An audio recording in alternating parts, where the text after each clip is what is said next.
आजकल एक क्वेरी जो है वो हमारे टेलीग्राम ग्रुप में और यूट्यूब चैनल में बहुत ज़्यादा घूम रही है कि सर हमारे जो 3-4 एग्जाम हैं वो इकट्ठे होने वाले हैं एक के बाद एक। लाइक हिस्ट्री का एग्जाम हो गया, पोल साइंस हो गया, इकोनॉमिक्स हो गया, जिनका Hindi as a language paper है, होम साइंस है, वो सारे 5-6 एग्जाम एक ही हफ्ते में ले लिए जाएंगे। तो इसमें हमारी प्रिपरेशन स्ट्रैटेजी क्या होनी चाहिए, हमें कैसे अप्रोच करना चाहिए हर एक सब्जेक्ट को, क्योंकि आप किसी की प्रिपरेशन को मिस तो नहीं कर सकते, ना ही किसी सब्जेक्ट को आप कमतर आंक सकते हैं। तो हमने ये जो वीडियो बनाई है वो बहुत स्पेसिफिक है, उन बच्चों के लिए भी है जिनकी पूरी सब्जेक्ट की तैयारी हो चुकी है, they are done with the preparation and वो केवल सैम्पल पेपर लगा रहा है। उन बच्चों के लिए भी ये वीडियो है जिनकी कुछ भी तैयारी नहीं हुई है, या उन बच्चों के लिए भी वीडियो बेनिफिशियल है जिनके 2-3 सब्जेक्ट्स प्रिपेयर्ड हैं और बाकी सब्जेक्ट्स थोड़े से बचे हुए हैं, उनके कुछ टॉपिक्स रह गए प्रिपेयर करना। तो ये वीडियो ओवरऑल सबके लिए बेनिफिशियल है, चाहे आप किसी भी प्रिपरेशन लेवल पे हो। Watch this video till the end and I am guaranteeing it कि आप इस वीडियो से कुछ सीख के निकलेंगे। You will come out with positivity and a solution. So thank you for watching and अगर आपको ये कंटेंट अच्छा लगे देन मेक श्योर कि आप इसे शेयर भी करें अपने दोस्तों के बीच। तो let's start the video. Yes, तो अब चलते हैं लैपटॉप स्क्रीन के ऊपर। पहले एक बार हम लोग जो शेड्यूल है हमारे एग्जाम का उससे गो थ्रू हो लेते हैं। So here is the schedule. ये जो शेड्यूल है हमारा, उसमें सबसे पहला जो आपका बड़ा एग्जाम आने वाला है, आज 6 तारीख है, आज के बाद पहला बड़ा एग्जाम होगा ह्यूमैनिटीज का, that will be geography, 9th of December। बहुत सारे बच्चे ज्योग्राफी लेते हैं सब्जेक्ट में, बहुत सारे बच्चों का नहीं भी है। तो लेट्स कंसिडर कि आपका ज्योग्राफी है भी, फिर भी ये बड़ी प्रॉब्लम नहीं है, क्योंकि 9 के बाद जो आपका एग्जाम होगा वो इकोनॉमिक्स का होगा, तो 4-5-6 दिनों का अच्छा खासा गैप है। प्रॉब्लम कहाँ पे है, ये जो 15 को इकोनॉमिक्स है, देन उसके ठीक एक दिन बाद आपका हिंदी हो जाता है अगर आपने लैंग्वेज हिंदी भरा तो, एंड देन आपका फिर 17 को पोल साइंस हो जाता है एंड हिस्ट्री हो जाता है 20 को। तो ये जो 15 से 20 के बीच आपके 3-4 एग्जाम होने वाले हैं, ये बहुत क्रूशियल एग्जाम भी है। लैंग्वेज भी अपने आप में एक बहुत सब्सटैंशियल स्कोर पोटेंशियल रखता है, फिर इकोनॉमिक्स बहुत इंपॉर्टेंट है, हिस्ट्री बहुत इंपॉर्टेंट है, पोल साइंस बहुत इंपॉर्टेंट है। तो अब क्या किया जाए, यहाँ पे जो एक के बाद एक एग्जाम्स हो रहा है उनको कैसे प्रिपेयर किया जाए उसको हम लोग देखते हैं अगले स्लाइड में। तो यहाँ पे मैंने जो पूरा कंटेंट तैयार किया है उसमें 4 केसेस मैंने लिए हैं, case 1, case 2, case 3, case 4, and सभी बच्चों के लिए बहुत इंपॉर्टेंट है, चाहे जिनकी पूरी की पूरी प्रिपरेशन हो गई है, जिनका 2 सब्जेक्ट बचा है, 1 सब्जेक्ट बचा है, जिन्होंने स्टार्ट भी नहीं करा अभी तक रिवाइज करना। तो सारे ही लोग इस वीडियो को पूरी तरीके से अंत तक देखें and you will come out with the solution, I am guaranteeing it.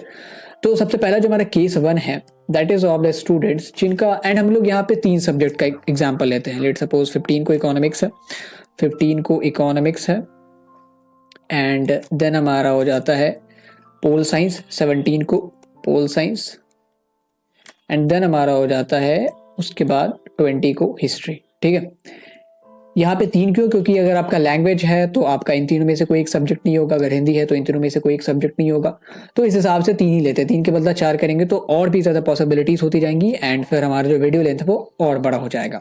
तो यहाँ पे 3 पॉसिबिलिटी मैंने ली है, एक आप इकोनॉमिक्स, पोल साइंस और हिस्ट्री। यहाँ पे अगर आपका इकोनॉमिक्स नहीं, इकोनॉमिक्स की जगह हिंदी है तो आप हिंदी रख लें, 15 की जगह 16 हिंदी और 17 पोल साइंस और 20 हिस्ट्री। ठीक है, तो ये 3 हमारे केसेस हो गए, 17, 15 एंड 20। तो अब आगे चलते हैं, इस केस 1 में किन किन बच्चों को हमने रखा है। केस 1 में वैसे बच्चे हैं जिनका इकोनॉमिक्स भी कंप्लीटेड है सारा सिलेबस एंड उन्होंने रिवाइज भी कर लिया है, देन पोल साइंस भी कंप्लीटेड है, देन हिस्ट्री भी कंप्लीटेड है। आई नो कि ऐसे बहुत कम ही बच्चे होंगे, लेकिन फिर भी केस 1 में आइडियल स्टूडेंट जिनका तीनों सब्जेक्ट प्रिपेयर्ड है and what they are just doing, वो केवल सैम्पल पेपर सॉल्व करना है। अभी वो केवल अपना सैम्पल पेपर सॉल्व करते हैं आके। उनके लिए क्या शेड्यूल होने वाला है, what should they do now. सबसे पहले आपको एक चीज जाननी पड़ेगी कि आपको अगर सैम्पल पेपर भी आप सॉल्व करते हैं तो आप एक पैटर्न से सॉल्व करें। सैम्पल पेपर सॉल्व करने का भी एक पैटर्न होता है। लेट सपोज आपका ये 3 combination, economics, pol science, history, सबसे पहला एग्जाम कौन सा आने वाला है, 15 को इकोनॉमिक्स है, and I am considering you in case 1 जिसमें कि आप तीनों ही सब्जेक्ट को कंप्लीट कर चुके हो, रिवाइज भी आपने कर लिया एक बार and now you are solving the sample paper only. तो 15 को इकोनॉमिक्स है, इकोनॉमिक्स का एग्जाम सबसे पहले है, दैट मीन्स हमारे पास 3 स्लॉट होंगे सैम्पल पेपर सॉल्व करने के, एक सुबह का, एक दिन का जो हमारा एक्चुअल स्लॉट होता है, जो एग्जामिनेशन वाला स्लॉट होगा 11:30 से 1, एंड एक हम लोग शाम में करेंगे। So 3 slot we have, morning, noon and evening, या कह ले तो नाइट। तो मॉर्निंग वाला स्लॉट उस सब्जेक्ट के लिए रखेंगे जिस सब्जेक्ट में आपको थोड़ी सी प्रॉब्लम है। इन तीनों में से भी हो सकता है ना, तो किसी में थोड़ी सी प्रॉब्लम होगी। लेट्स सपोज हिस्ट्री में थोड़ी सी प्रॉब्लम, अगर तीनों में से किसी में कोई प्रॉब्लम नहीं है तो आपको जो सबसे बढ़िया सब्जेक्ट लगता है उसको आप सबसे पहले सुबह में कर लो। लेट्स सपोज मुझे हिस्ट्री बहुत अच्छा लगता है तो इसको मैं सबसे पहले सुबह में करूंगा। एंड सुबह उठना इसलिए भी इंपॉर्टेंट हो जाता है क्योंकि जिनको देर तक जगने की आदत है, they are going to suffer now. क्योंकि एग्ज़ाम आपका 11 साढ़े 11 में शुरू होगा एंड उस टाइम में अगर आप देर तक जगते हो तो नींद आएगी आपको। तो अभी जो भी नाइट ओल है उनको अपना जो स्लीपिंग पैटर्न है वो चेंज करना पड़ेगा, बहुत इंपॉर्टेंट है। तो लेट सपोज हिस्ट्री से अगर शुरुआत की जाए, एंड मैं ये भी नहीं कह रहा हूँ कि बहुत सुबह उठना है 4 साढ़े 4 5 बजे, 6 बजे भी अगर आप उठ रहे हो एंड 6 बजे उठ के अगर आपने साढ़े 6 बजे एंड ज़्यादा कुछ नहीं करना, उठना है and just do the basic things, जो भी आप वॉशरूम वगैरह से ब्रश करके आते हो and start solving sample paper. अगर आप मेडिटेट वगैरह करते हो तो वेल एंड गुड, आप 10-15 मिनट मेडिटेट भी कर सकते हो, इवन 5 मिनट भी कर लो तो वो भी बहुत है। तो साढ़े 6 बजे आपने बैठा सैम्पल पेपर सॉल्व करने के लिए, साढ़े 6 से हमारा 1.5 घंटे की जो टाइमिंग होगी 8 बजे तक। बहुत सारे बच्चे 1.5 घंटे से पहले भी कंप्लीट कर लेंगे, लेकिन आई एम कंसिडरिंग 8 बजे तक ये सैम्पल पेपर सॉल्व करके बैठ चुके हैं हिस्ट्री का, ठीक है। उसके बाद चूंकि आपने 1.5 घंटे तक एक्सटेंसिवली फोकस कराया, तो आपको क्या करना है, आपको अभी यहाँ पे थोड़ा सा ब्रेक लेना है। थोड़ा सा ब्रेक मतलब कम से कम आधे घंटे का, 1.5 घंटे एक्सटेंसिव फोकस, फिर आधे घंटे का ब्रेक, ठीक है। एंड एग्जामिनेशन में भी आप छोटे छोटे ब्रेक्स ले सकते हो, अगर आप अच्छे से टाइम मैनेज करते हो तो कैसे एग्जामिनेशन में ब्रेक लिए जाएं, कैसे पोमोडोरो टेक्निक से हम ज़्यादा देर तक फोकस कर पाए, इसके ऊपर भी वीडियो बनाई जाएगी। तो 6:30 से 8 आपने एक सैम्पल पेपर दिया, देन आप फारिग होकर बाहर निकल गया, आधे घंटे का ब्रेक लिया एंड उस ब्रेक में आपको थोड़ी बहुत अगर एक्स्ट्रा फिजिकल एक्टिविटी करनी है तो वो कर सकते हैं, या वॉक वगैरह तो वो कर सकते हैं। ब्रेक में कभी भी कोई डिस्ट्रैक्टिंग चीज़ ना करें, ठीक है। कोई मूवी ना शुरू कर दे, जो मूवी 1 घंटे की है तो आधे घंटे का ब्रेक 2 घंटे का हो जाएगा। तो 8:30 8:40 तक आप वापस आते हैं एंड अब आपको क्या करना है, ये सबसे इंपॉर्टेंट है। सैम्पल पेपर जो आपने सॉल्व किया हिस्ट्री का, उसको आपको एनालाइज करना है। हो सकता है कि जो 60 क्वेश्चंस थे उसमें से आप 55 में कंफर्टेबल थे। अभी आप जब शुरू में लगाते हैं तो शुरू में आप कोशिश करें कि सारे को ही सॉल्व कर दें, क्योंकि इससे क्या होगा कि आप ज़्यादा क्वेश्चन से रूबरू भी हो पाएंगे एंड आपकी जो OMR प्रैक्टिस है वो भी बहुत ज़्यादा सुदृढ़ हो पाएगी, ठीक है। तो आप सबको लगाने की कोशिश करें। तो 8:40 में जब आप बैठते हैं तो जो भी क्वेश्चन आपको नहीं आए, जिन भी क्वेश्चन में आपने गलत आंसर टिक किया है, उनको एक बार देखने की कोशिश करें। अगर आप किसी और के सैम्पल पेपर को यूज़ कर रहे हैं या हमारे खुद के सैम्पल पेपर को यूज़ कर रहे हैं तो आपको एक्सप्लेनेशन भी दी जाएगी एंड ट्रस्ट मी, हमने आंसर की में कोई भी गड़बड़ी नहीं की है, तो आप कंफ्यूज नहीं होंगे, आपका मूड नहीं खराब होगा आंसर की देखने के बाद। And to get our sample paper हमने नीचे गूगल फॉर्म का लिंक डाल दिया, वहाँ पे आप अपने को रजिस्टर कर लें and then we will deliver you the sample paper in no time. आपको तुरंत सैम्पल पेपर मिल जाएगा, तो आप उसको एनालाइज करें। एनालाइज करना इज एक्चुअली अ रिवीजन, आप रिवाइज कर पाएंगे। हर एक आंसर को देखा एंड आंसर के एक्सप्लेनेशन को देखा तो आपने एक टॉपिक से रिलेटेड 4-5 चीज़ें जान ली, तो उसको एनालाइज करके पूरी तरीके से ख़त्म करने में आपको टाइम लगेगा कुछ 1 घंटे का। तो 9:40 10 ऐसा ही बजेगा। उसके बाद आप अपना फिर जो भी आपका डेली वर्क है, ब्रेकफास्ट वगैरह वो कर ले। देन हमारा जो स्लॉट आता है दैट इज 11:30 से 1। इस बीच आपको कौन सा सैम्पल पेपर सॉल्व करना है, ये बहुत इंपॉर्टेंट है। ये इसलिए इंपॉर्टेंट है क्योंकि आप इस टाइम में आज से 6 दिन बाद, 5 दिन बाद, 8 दिन बाद एग्जाम दे रहे होंगे। तो आपको जो भी एग्जाम सबसे नज़दीक है, जैसे इकोनॉमिक्स, पोल साइंस और हिस्ट्री की बात करें तो 15 को इकोनॉमिक्स है, तो आपको इसका सैम्पल पेपर सॉल्व करना है। तो 11:30 से 1 बजे तक आपने फोकस करके इको का सैम्पल पेपर सॉल्व कर लिया। एंड ट्रस्ट भी, अगर आप ये टेक्निक अपनाते हो, जिस एग्जाम को आपको सबसे पहले देना है उसकी प्रैक्टिस आप शुरू कर देते हो उस टाइम में बैठ के सैम्पल पेपर लगाने की, तो this will help you lot in your examinations. तो इकोनॉमिक्स का हमने सैम्पल पेपर दे दिया, पैटर्न वही रखना है। 1 बजे तक सैम्पल पेपर हमारा खत्म हो गया, तो फिर हम लोग आधे घंटे का ब्रेक लेंगे, then we will come to the analysis part. अब बहुत सारे लोगों को ये डाउट है कि सर हम क्या करते हैं, हम ना एक एक करके सैम्पल पेपर दे देते हैं और शाम में या रात में बैठ के हम लोग एनालाइज कर लेंगे। ये गलत तरीका है, क्योंकि इकोनॉमिक्स का पेपर आपने तुरंत अभी खत्म किया है तो आप अच्छे से उसको एनालाइज कर सकते हो। आपको अगर मैं बोलूँ कि इकोनॉमिक्स का पेपर दे दो, उसके बाद हिस्ट्री का पेपर एनालाइज करो जो भी आपने दिया। आप आधे घंटे पहले रेवेन्यू एक्सपेंडिचर या मनी सप्लाई पढ़ रहे थे एंड अभी आपको हड़प्पा और मॉडर्न एम्पायर करना पड़ रहा है, तो ये तो फिर टोटली आपका ब्रेन शिफ्ट हो गया, इसमें आप कंफ्यूज हो जाओगे। तो जिस भी पेपर को आपने दिया है तुरंत उसको एनालाइज कर लो। ऐसा नहीं कि तीनों पेपर दे देंगे फिर रात में बैठ के एनालाइज करेंगे, इसमें आपको बहुत वक्त लग जाएगा। तो इकोनॉमिक्स का पेपर हमने 1 बजे तक खत्म कर लिया, 1:40 तक बैठ गए एनालाइज करने एंड 45 मिनट 1 घंटे के अंदर आपका एनालिसिस खत्म हो जाएगा, कंसिडरिंग कि आपके सारे टॉपिक्स कंप्लीटेड हैं एंड रिवाइज्ड है, क्योंकि आप केस 1 में फॉल कर रहे हैं। तो ये आपका एक टाइम हो गया, इस तरीके से आपको करना है। आपने एनालाइज किया, that is also a part of revision, ये एक तरीके से आपने रिवाइज ही कर लिया, ठीक है। देन 17 को, देन लेट सपोज आपका तीसरा जो है पोल साइंस आता, आपने शुरू में हिस्ट्री कर लिया क्योंकि वो आपको बहुत बढ़िया लगता था, एंड इकोनॉमिक्स आपने उसके बाद किया क्योंकि वो सबसे पहले आएगा। देन उसके बाद पोल साइंस हम लोग करेंगे। तो शाम में आपको जो भी टाइम स्लॉट आप कंफर्टेबल हैं, let suppose I will suggest you कि आप 7 बजे बैठ जाएं तो सही रहेगा। 7 से 8:30 तक आपका अगर ये हो जाता है तो आप फ्री है, फिर आप एनालाइज कर लें। 8:30 के बाद फिर 9 सवा 9 तक बैठ के आप एनालाइज कर लें, जो भी 40-45 मिनट लगेंगे एंड देन उसके बाद आप खाना खा के जितना जल्दी हो सके सोने की कोशिश करें। बहुत सारे लोग नाइट ओल है तो उनको 10:30 बजे 11 बजे नींद ही नहीं आएगी। तो उसके लिए कैसे सोया जाए, मतलब जल्दी कैसे सोया जाए, जो आपकी स्लीपिंग पैटर्न है उसको कैसे ब्रेक किया जाए, इसके ऊपर भी एक वीडियो बनाई जाएगी। तो इस तरीके से आप जो केस 1 कैटेगरी में फॉल करते हैं वो सैम्पल पेपर तो अटेम्प्ट करना कंपलसरी है सबके लिए। केस 1, केस 2, केस 3, केस 4, जिस भी केस में आप हैं सैम्पल पेपर अटेम्प्ट करना इज कंपलसरी। ऐसा ना सोचे कि अगर आपने रिवाइज नहीं करा है या कॉन्सेप्ट हमारे अभी तक कंप्लीटेड नहीं है तो हम लोग सैम्पल पेपर नहीं लगाएंगे। सैम्पल पेपर लगाना इज कंपलसरी, मैंडेटरी नाउ। तो इस तरीके से अगर आप केस 1 में फॉल करते हैं तो आपकी फिर स्ट्रैटेजी होनी चाहिए। अब इसमें आप सब्जेक्ट बदल ले, अगर आपका पहले हिंदी है तो आप 11:30 से 1 में आप हिंदी की तैयारी करें, ठीक है। तो इस तरीके से आपको अपना शेड्यूल बनाना है। ये रही हमारी केस 1 की बात। अब आगे बढ़ते हैं केस 2 के स्टूडेंट्स की भावनाओं को समझते हैं। केस 2 में ऐसे स्टूडेंट्स आते हैं जो हमने सारे ही केस में 3 ही सब्जेक्ट लिया, क्योंकि अगर आपके 4 सब्जेक्ट लगातार हैं तो फिर आप इसमें से ऐड कर लें। एंड टाइम तो आपको देना पड़ेगा। अभी अगर आप सोच रहे हैं कि एग्जामिनेशन के कुछ दिन पहले आप 2 घंटे या 3 घंटे पढ़ के काम चला लेंगे टाइम लेके, तो नहीं होने वाला। एटलीस्ट आपको 6 से 7 घंटे देने पड़ेंगे। That is more than enough. 6, 7, 7.5 घंटे मोर देन इनफ। कोई 15, 16 घंटे की पढ़ाई नहीं करनी होती आपको क्लास 12th में। उसके बाद केस 2 में हमारे पास आ जाते हैं ऐसे कैटेगरी के बच्चे जिनका 2 सब्जेक्ट कंप्लीटली कॉन्सेप्ट उनका रिवाइज्ड है एंड सारी चीजें उन्होंने पढ़ भी रखा है, लेकिन एक सब्जेक्ट में वो थोड़े से वीक हैं। हो सकता है कि कुछ चीजें उन्होंने नहीं रिवाइज की है, कुछ चीजें कंप्लीटेड नहीं है, तो उनको हम कंसिडर करते हैं। तो इसमें भी 3 सब्जेक्ट हमारा, सबसे पहले इको आएगा, देन हमारा उसके बाद पोल साइंस, फिर हिस्ट्री, ठीक है। इसमें लेट सपोज आपका हिस्ट्री और जो इको है वो बहुत ज़्यादा ही बढ़िया है। आपने सारे चैप्टर्स कंप्लीट कर रखे हैं, नोट्स रिवाइज कर लिया है, या तो हमारे चैनल से या किसी और के चैनल से। एंड लेकिन पोल साइंस में आपको थोड़ी सी दिक्कत है। पोल साइंस में आप थोड़े से सफ़र करते हो सकता है कि आपने जो न्यू एडेड टॉपिक्स है उनको नहीं पढ़ा है या उनके नोट्स नहीं तैयार किए हैं, उसको रिवाइज नहीं करा। तो हम लोग पोल साइंस को थोड़ा सा इधर ऐसे W से डिनोट कर देते हैं कि इसमें थोड़े से आप कमजोर, इसमें थोड़ी सी प्रिपरेशन आपकी बाकी है। कमजोर नहीं, थोड़ी सी प्रिपरेशन बाकी है आपकी। अब क्या करना है? अब आपके दिमाग में सबसे पहले आएगा कि हमें किसको सबसे पहले सॉल्व करना चाहिए, किसके ऊपर शुरुआत का जो मॉर्निंग का समय है वो हमें किसके ऊपर देना चाहिए। तो मॉर्निंग का समय आप हमेशा उन सब्जेक्ट के ऊपर दो। पिछले केस में तो मैंने माना था कि तीनों ही सब्जेक्ट आपके कंप्लीटली रिवाइज्ड हैं एंड कॉन्सेप्ट क्लियर है, तो आप कोई भी उठा लो मॉर्निंग में। लेकिन जब आप एक सब्जेक्ट में फंस रहे हो तो उसको सबसे पहले हम लोग मॉर्निंग में उठाएंगे, क्योंकि एक किताब है हमारे पास ईट द फ्रॉग करके। Eat the frog I think Brian Tracy करके एक हमारे लाइफ कोच है, उन्होंने लिखी है। उसमें वो बताते हैं कि जो आपको दिन का सबसे मुश्किल काम लगता है उसको सबसे पहले निपटा लो, नहीं तो वो प्रोक्रास्टिनेट करते करते करते करते उस दिन होगा ही नहीं।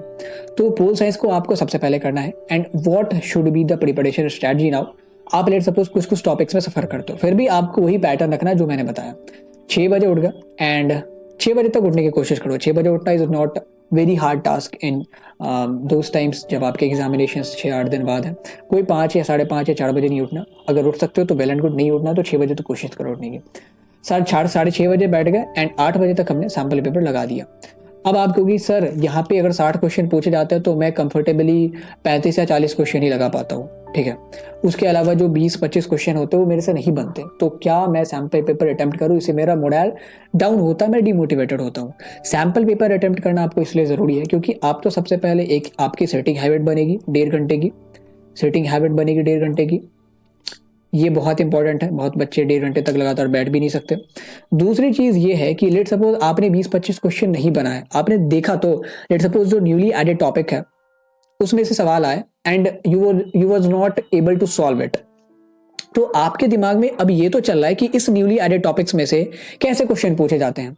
अगर आप उनके बदले सैम्पल पेपर ना लगाओ एंड सिर्फ रिवाइज करो कॉन्सेप्ट या अपने टॉपिक्स को कंप्लीट करो, तो आप सैम्पल पेपर कब लगाओगे? आपकी सेटिंग हैबिट कब बनेगी? इस चीज़ को सोचो ना, क्योंकि आपके पास टाइम तो है नहीं। सारे एग्जाम्स आपके 8-10 दिन में हो जाएंगे। तो आप अगर ये सोचोगे कि पहले 4-5 दिन मैं पूरी तरीके से कॉन्सेप्ट क्लियर कर देता हूँ, फिर एक के बाद एक 3 दिन बैठ के सिर्फ सैम्पल पेपर लगाएंगे, तो ऐसा तो नहीं कि सिर्फ पोल साइंस का ही आपका एग्जाम होने वाला है। आपके इको के भी एग्जाम होंगे, हिस्ट्री का भी एग्जाम होगा, हिंदी का भी एग्जाम होगा। तो आपको तो सब कुछ बैलेंस करके चलना। And the worst thing here you can do कि आप केवल कहो कि चूंकि मेरी प्रिपरेशन पूरी नहीं हुई है तो मैं सैम्पल पेपर नहीं लगाऊंगा। बहुत सारे बच्चे ऐसा करते हैं, आपको नहीं करना है। सैम्पल पेपर लगाना इसलिए इंपॉर्टेंट है क्योंकि आपकी सेटिंग हैबिट बनेगी। एंड जिन टॉपिक्स को आपने भी नहीं पढ़ा है या अच्छे से आपको टॉपिक्स नहीं तैयार है, तो आपको कम से कम पता तो चल पाएगा कि इस टॉपिक से कैसे क्वेश्चंस आते हैं, आप उसे फेमिलियर हो पाएंगे। तब जब आप उन टॉपिक्स को रिवाइज करें तो आप बढ़िया से टाइम दें। अब हमने जब सैम्पल पेपर लगा लिया 8 बजे, फिर 8:30 बजे हम जो एनालाइज करने बैठेंगे तो हमने पहले आंसर की एनालाइज की, पूरा एक्सप्लेनेशन देखा, फिर हमारी जो बचे हुए टॉपिक्स हैं उनके ऊपर टाइम देना। तो यहाँ पे आपको लगातार मेहनत करनी पड़ेगी। 8:30 से लेट सपोज आपको 10:30 तक भी मेहनत करनी पड़ सकती है। 45 मिनट 1 घंटे तक आपने आंसर एनालाइज किया, देन 1-1.5 घंटे जो आपके बचते हैं उसमें आप क्या कर लो, जो भी टॉपिक्स आपके बचे हुए हैं, चाहे वो नॉन रिवाइज टॉपिक्स हो या कोई टॉपिक आपने कंप्लीट किया ही नहीं, तैयार किया ही नहीं, तो उसके ऊपर टाइम दो। सुबह का टाइम इसलिए क्योंकि अब आप सोचो कि 10:30-11 बजे तक आपने जो आपका सबसे डिफिकल्ट टास्क था, जो सबसे अगली फ्रॉग था, अगलीस्ट फ्रॉग, उसको आप खा चुके हो। राइटर ऐसे बोलते हैं कि अगर आपको दिन में केवल डिफिकल्ट टास्क ही करने हैं तो डू दैट फर्स्ट, जो कि सबसे डिफिकल्ट है। तो जो अगलीस्ट फ्रॉग है उसको सबसे पहले आपको खाना है। तो ये 10:30 बजे तक आपने पोल साइंस की जो तैयारी वो मुकम्मल कर ली है। ऐसा नहीं कि एक ही दिन में हो जाएंगे, आप उसका चार्ट तैयार कर लो कि भाई मेरे 4 टॉपिक्स या 6 टॉपिक्स बचे हुए हैं, तो मुझे कैसे कैसे डेली की प्रिपरेशन करनी है। वो सब्जेक्टिव है, किसी के 2 टॉपिक्स बचे हुए, किसी के 6 टॉपिक्स, किसी के 8 टॉपिक्स, तो उसके ऊपर मैं सब्जेक्टिवली तो वीडियो बना नहीं सकता। उसके हिसाब से आप अपना प्लान तैयार कर लो। तो 8:30 बजे बैठ के पहले आंसर एनालाइज करना है, देन थोड़ा सा ब्रेक करके फिर आंसर एनालाइज करेंगे, उसमें 45 मिनट 1 घंटा लगेगा, फिर 15-20 मिनट का ब्रेक लेके वापस जो टॉपिक्स आपके बचे हुए उसको कंप्लीट करना। तो 11:30 से 1 का स्लॉट आप हमेशा उन सब्जेक्ट के लिए रखो जिसका एग्जाम सबसे पहले है, ठीक है। तो हमारा एग्जाम इको का सबसे पहले है, तो इसका हम लोग प्रिपरेशन करने वाले हैं।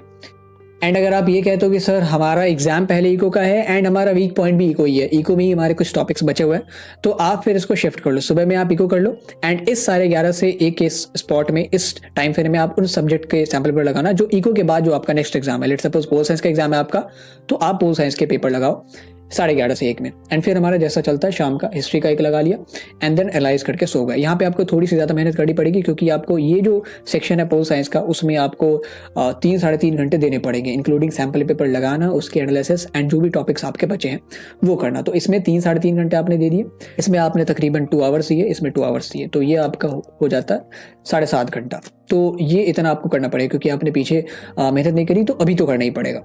So that is a scenario. ये हमारा केस 2 हो गया। देन हमारा आता है केस 3। केस 3 में ऐसे बच्चे हैं जिनकी 2 सब्जेक्ट की प्रिपरेशन बहुत ज़्यादा बची हुई है और एक सब्जेक्ट उन्होंने पूरा कंप्लीट कर लिया, फिनिश्ड है, उनका रिवीजन तक सारी चीज़ें कंप्लीटेड है। तो इसमें भी हम लोग ऐसे ही पैटर्न रखेंगे, इको पोल साइंस। आप सब्जेक्ट का बदल सकते हो, अगर आपका इको नहीं है, हिंदी है, तो आप पहले हिंदी रख लें, ठीक है। Eco pol science and then आपका आ गया हिस्ट्री, ठीक है। किसी का हिस्ट्री नहीं, होम साइंस हो सकता है, तो आप हिस्ट्री की जगह होम साइंस रख लें, तो फिर आपका टाइम और बचता जाएगा। होम साइंस में तो ज़्यादा प्रिपरेशन की ज़रूरत भी नहीं है, ठीक है, या हिंदी लैंग्वेज सब्जेक्ट में भी ज़्यादा प्रिपरेशन की ज़रूरत नहीं होती है। तो इको पोल साइंस हिस्ट्री, ठीक है। अब आपके केस में ऐसा मान लेते हैं कि आपकी जो इको की प्रिपरेशन है वो वीक है एंड आपकी हिस्ट्री की प्रिपरेशन बहुत वीक है, ठीक है। एंड केस 2 में एक चीज़ बताना रह गया था कि आप जब, जैसे हमारा वीक पॉइंट है यहाँ पे इको और हिस्ट्री, तो हम लोग जो सैम्पल पेपर लगाएंगे और उसको एनालाइज करेंगे, फिर जब अपने वीक टॉपिक्स पे काम करना शुरू करेंगे, तो सबसे पहले आपको एक सोर्स ढूंढना है, एक यूट्यूब चैनल या कोई वेबसाइट जहाँ से आप पढ़ते हो, एंड एक ही सोर्स रखो। सबसे ख़राब चीज़ जो अभी आप कर सकते हो अपने इस प्रिपरेशन फेज में, कि आप लेट सपोज अगर हिस्ट्री आपका वीक है तो आपने भक्ति एंड सूफी ट्रेडिशन किसी और से पढ़ा एंड विजयनगर वाला चैप्टर किसी और से पढ़ रहा। ये चीज़ नहीं करनी है, बहुत कंफ्यूजिंग है। या आपके पास नोट्स किसी और एक चैप्टर के किसी और यूट्यूब चैनल का है एंड दूसरे चैप्टर के किसी और यूट्यूब चैनल का, ये चीज़ें नहीं करनी है। मेरा देखो, किसी का भी देखो, फ़र्क नहीं पड़ता। द बेस्ट थिंग इज सारे लोग आपके बेनिफिट के लिए ही है वहाँ पे, तो इस चीज़ को आपको समझना है। एक ही सोर्स आप रखो अभी एग्जामिनेशन के समय में, कोई आप कॉन्सेप्ट नहीं पढ़ रहे कि जहाँ पे आपको मज़ा है वहाँ पे जाना है। जो बढ़िया से आपको अभी तक आपने जिससे समझा है उसी से आप जाके सीखो, चाहे हमारी फैकल्टीज़ हो या कोई और हो। Our team and any other creator जो भी बना रहे हैं वो आपकी बेहतरी के लिए ही काम करते हैं, उनका कोई अपना सेल्फ मोटिव नहीं रहता है। तो इकोनॉमिक्स हमारा वीक है और हिस्ट्री वीक है, तो इकोनॉमिक्स चूंकि पहले है एंड वीक भी है, तो इसको तो 11:30 से रख नहीं सकते, तो इसको सबसे पहले निपटा लेते हैं। इकोनॉमिक्स और हिस्ट्री में देखेंगे जो सबसे वीक होगा आपका, इन दोनों में कौन सा वीक है। तो लेट सपोज आपका इकोनॉमिक्स दोनों में सबसे ज़्यादा वीक है, तो आप वही 6:30 से 8 में इसका सैम्पल पेपर लगाओ। अगेन वही केस है कि अगर आप सोचोगे 60 क्वेश्चन में से आप 25-30 ही सॉल्व कर पा रहे हो, तभी तो आपको बचे हुए 30-35 क्वेश्चन का अंदाजा तो लगाना है कि किस टाइप के क्वेश्चन इसमें से पूछे जा सकते हैं। लेट सपोज आप फॉरेन रिजर्व में कंफ्यूज हो या बैलेंस ऑफ पेमेंट में कंफ्यूज हो, तो आप ये तो समझोगे कि भाई इन टॉपिक से किस तरीके से हमसे क्वेश्चंस पूछे जा सकते हैं, तो अगर आप सैम्पल पेपर लगाते हो तभी ये पॉसिबल हो पाएगा। अगर आपने नहीं लगाया सैम्पल पेपर, केवल अपने कॉन्सेप्ट को रिवाइज करने में टाइम दिया है या कंप्लीट करने में टाइम दिया है, तो आपको तो अवेयरनेस ही नहीं है कि भाई किस तरीके से क्वेश्चन पूछे जाएंगे। सैम्पल पेपर आपने लगा लिया, देन जब आप जाते हो रिवाइज करने के लिए या टॉपिक्स कंप्लीट करने के लिए, तो आपके पास पहले से एक नो हाउ होता है आपके दिमाग में। हमारा दिमाग प्रायर इन्फॉर्मेशन से सारी चीज़ें एसेस करता है। आपके दिमाग में पहले से कुछ क्वेश्चंस थे उस टॉपिक से रिलेटेड जो आपने कंप्लीट नहीं करे हैं, एंड जब आप उन टॉपिक को पढ़ोगे तो आपको लगेगा अच्छा ठीक है ऐसे क्वेश्चंस वहाँ आते हैं, तो हमें इस तरीके से प्रिपरेशन करनी चाहिए। हमारा दिमाग एक प्रोग्राम की तरह काम करता है। जैसे हम लोग पेमेंट करते हैं 49 का, जैसे आपने पेमेंट किया सैम्पल पेपर को, तो फिर ये 49 का पेमेंट जो आपकी मर्केंट कंपनी है, फिर उसके थ्रू बैंक में आता है, बैंक से थ्रू मेरे बैंक में आता है। ये एक प्रोग्राम है, इसके लिए पीछे कोडिंग करी जाती है। तो ऐसे ही आपका दिमाग ना पूरी तरीके से प्रोग्रामिंग में काम करता है। आप जो भी प्रायर इन्फॉर्मेशन आपके पास है उस हिसाब से वो वर्क करता है। तो आपने इको के सैम्पल पेपर में कुछ क्वेश्चन नहीं सॉल्व किए या कुछ क्वेश्चंस आप सॉल्व नहीं कर पाए, तो जब उन टॉपिक्स को आप पढ़ोगे जिन टॉपिक्स से वो क्वेश्चन थे, तो आपको अंदाजा लगता जाएगा कि अच्छा ऐसे ऐसे हमें पढ़ाई करनी है।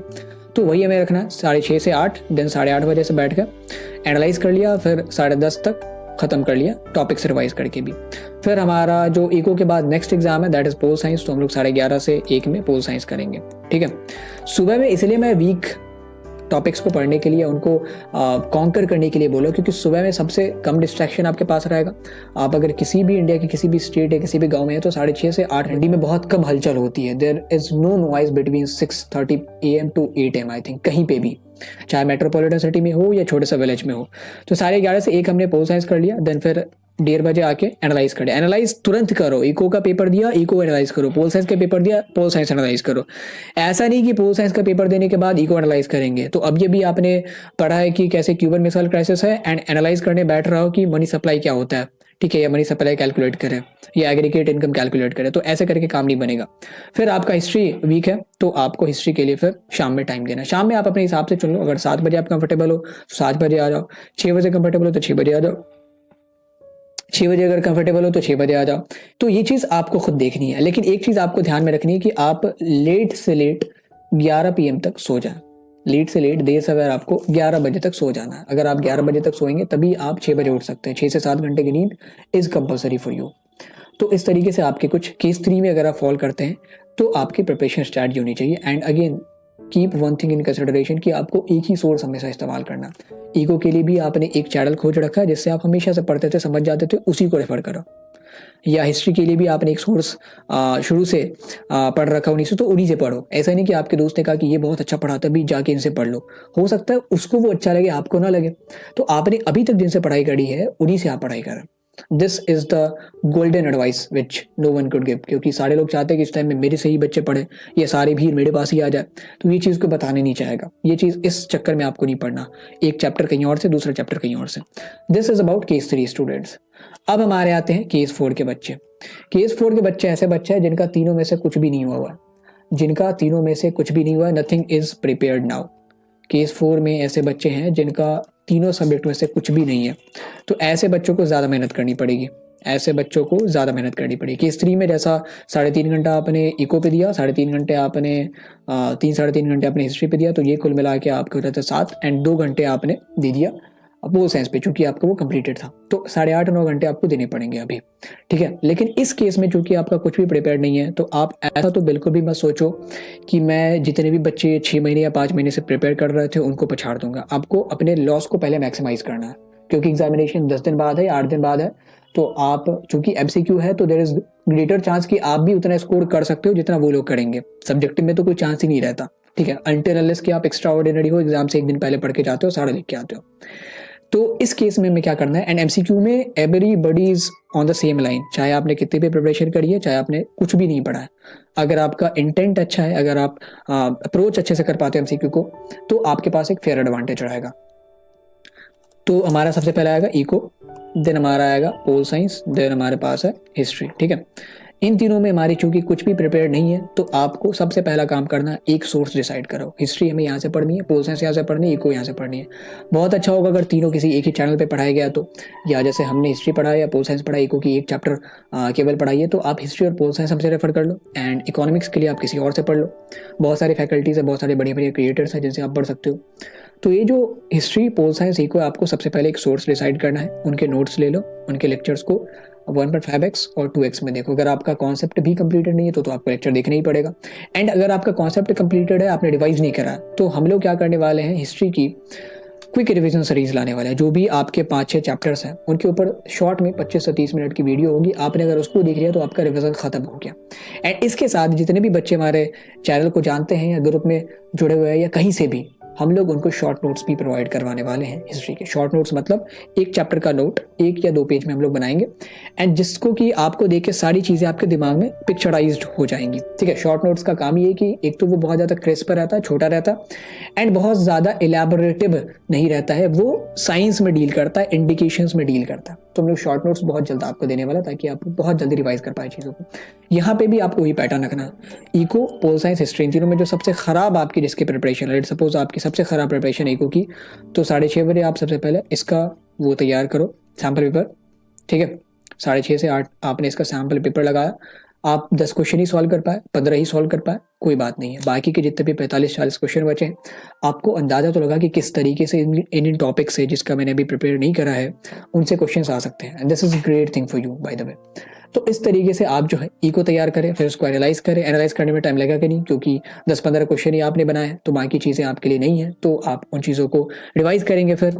तो ये लेट सपोज हमने 8 बजे तक पेपर खत्म किया, एंड 8 से 8:30 हमारा एनालिसिस में लगा। एनालिसिस में जितना हमने करा वही तो एनालाइज करेंगे ना। उसके बाद जो हम नहीं कर पाए उसका एक्सप्लेनेशन देखा, एंड उन टॉपिक्स को फिर तैयार करने में लग गया। एंड वो डिपेंड करता है, आपको डेली के गोल सेट करने पड़ेंगे कि मेरे पास चलो एग्जाम के लिए इतने दिन बचे हुए हैं एंड मेरे इतने टॉपिक्स बचे हैं। वो सब्जेक्टिव है, इसके ऊपर हम लोग वीडियो नहीं बना सकते। किसी के 4 टॉपिक्स बचे होंगे, किसी के 6 टॉपिक्स बचे होंगे, तो आप उस हिसाब से डिवाइड कर लो, एंड देन फिर तैयारी करो।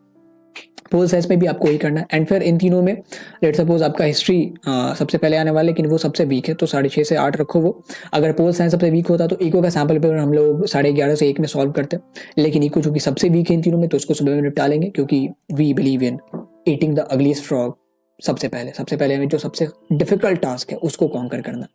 देन हमारे पास 11:30 से 1 का स्लॉट आता है, इसमें पोल साइंस कर लिया, एंड फिर वही पैटर्न है, पोल साइंस किया, 10-15-20 क्वेश्चन हमसे सही से हो पाए, बाकी चीज़ें नहीं हो पाई, तो उनको हमने देखा कैसा एक्सप्लेनेशन दिया गया है। जो भी सैम्पल पेपर आप बनाते हो, मेक श्योर कि वो एक्यूरेट हो। जैसा हमने हिस्ट्री के सैम्पल पेपर में बहुत काम किया आंसर की के ऊपर, कि ये इसमें किसी को कन्फ्यूजन ना हो। एक्सप्लेनेशन के ऊपर बहुत काम किया गया, क्वेश्चन की क्वालिटी के ऊपर बहुत काम किया गया। If you have not got the sample paper yet, अभी तक आपने अगर सैम्पल पेपर आपको नहीं मिले हैं, तो आप नीचे देगा लिंक से रजिस्टर कर सकते हैं, वहाँ पे जाए, 49 रुपीज़ पे करें, and the sample paper will be delivered to you. आपकी ईमेल पे सैम्पल पेपर हम लोग डिलीवर कर देंगे। उसके बाद वही पैटर्न आपका हिस्ट्री में रहना चाहिए। शाम में आप एक टाइम स्लॉट ले लो, कोई 6:30 बजे से कंफर्टेबल होंगे, कोई 7 बजे से, कोई 8 बजे से, लेकिन कीप इनटू कंसिडरेशन कि आपको 11 बजे तक सो जाना है। एंड वो कैसे होगा सर, हम तो 2:30 बजे सोते थे, हम तो 4 बजे सोते थे, अब हम 11 बजे कैसे सो पाएंगे? उसके ऊपर भी एक वीडियो आएगी कि जो लोग अपने स्लीपिंग पैटर्न को बदलना चाहते हैं वो कैसे इसको मुकम्मल करें, कैसे उसको अचीव करें। 4 बजे जो सोते थे वो कैसे 11 बजे सोएंगे। अगर आप 4 बजे सोएंगे तो इन एनी केस आप 11 साढ़े 11 बजे तक प्रोडक्टिव नहीं रह सकते। आपको ऐसा लगेगा कि आपने अपना डे स्टार्ट ही किया, तो 11 साढ़े 11 बजे अगर आपको पूरी तरीके से फोकस रहना है तो आपको 6 बजे तो उठना ही पड़ेगा। कम से कम 3-4 घंटे दिमाग लेता है नो हाउ समझने में, क्या चीज़ें चल रही है इन्वायरमेंट से एडजस्ट होने में। तो फिर 6:30-7 बजे, लेट सपोज 7 बजे आप बैठ गए, एंड 7 से 8:30 आपने पेपर सॉल्व किया। एंड फिर इसमें तो अगर आपकी कुछ प्रिपरेशन हुई नहीं तो 1.5 घंटा तो लगेगा नहीं, 1 घंटे में सारा पेपर आप निपटा के निकल जाओगे। फिर उसके बाद एनालिसिस करो, एंड जो टॉपिक्स आपके वीक हैं उनके ऊपर काम करो। तो लेट सपोज आपको यहाँ पे थोड़ी सी ज़्यादा मेहनत करनी पड़ेगी, 4 घंटा सब पे देना पड़ेगा, क्योंकि आपने पीछे नहीं काम किया तो आपको अभी करना ही पड़ेगा। जिन बच्चों ने पीछे काम किया हुआ था, जिनके 3 सब्जेक्ट्स कंप्लीटेड थे या 2 कंप्लीट थे, 1 बचे हुए थे, तो उनको 6-7 घंटे दे के उनका काम निकल जाएगा। क्योंकि आपने अभी तक नहीं करा तो आपको 12-13 घंटे भी देना पड़ सकता है। ठीक है, दिस इज द केस। जो 16-17 घंटे पढ़ते हैं बोर्ड्स में, वो ऐसे ही स्टूडेंट होता है जिन्होंने पीछे कुछ भी नहीं पढ़ा एंड जो बढ़िया मार्क्स लाना चाहते हैं। ठीक है, एंड जिन्होंने पहले से ही बहुत बढ़िया से पढ़ाई कर रखी है, उनको अभी के टाइम में भी अगर वो 6-6.5 घंटे पढ़ते, that is more than enough, बहुत ज़्यादा है वो। So in this way you should attempt the preparation. अगर हिस्ट्री की बात करें तो हम लोग आपके रिवीजन के लिए, चाहे आप केस 1 में फॉल करते हो, केस 2 में फॉल करते हो, केस 3 में फॉल करते हो, तो एक क्विक रिवीजन सीरीज ला रहा है जिसमें 25 से 30 मिनट में आपका पूरा चैप्टर रिवाइज करवा दिया जाएगा। फिर इंपॉर्टेंट क्वेश्चंस की भी एक सीरीज आएगी जिससे आपको ये पता चल पाए कि अच्छा इस चैप्टर से इस तरीके के क्वेश्चंस आ सकते हैं। देन हमने, अगर आप सैम्पल पेपर सॉल्व करना चाहते हैं, क्योंकि दैट इज कंपलसरी नाउ, चाहे आप केस 1 में हो, केस 2 में हो, केस 3 में हो, केस 4 में हो, सैम्पल पेपर सॉल्व करना इज मोर देन नेसेसरी, आपके लिए ऑक्सीजन है ये, ठीक है। तो आप हमारे सैम्पल पेपर को भी खरीद सकते हो, link is given in the description, Google form का लिंक है, वहां जाकर रजिस्टर करें, पेमेंट करें and then we will deliver the sample paper within 2 hours. आपको 2 घंटे के अंदर सैम्पल पेपर मिल जाएंगे। 2 घंटा तो बहुत मैक्सिमम है, 5 मिनट 10 मिनट के अंदर भी हम लोग डिलीवरी दे देते हैं। So that is a scenario. Hope कि ये वीडियो आपकी थोड़ी सी भी मदद कर सके। Hope that this will ease your problem, आपकी बेचैनी को थोड़ी सी कम करे। All the best for your exams, we are always with you. Thank you.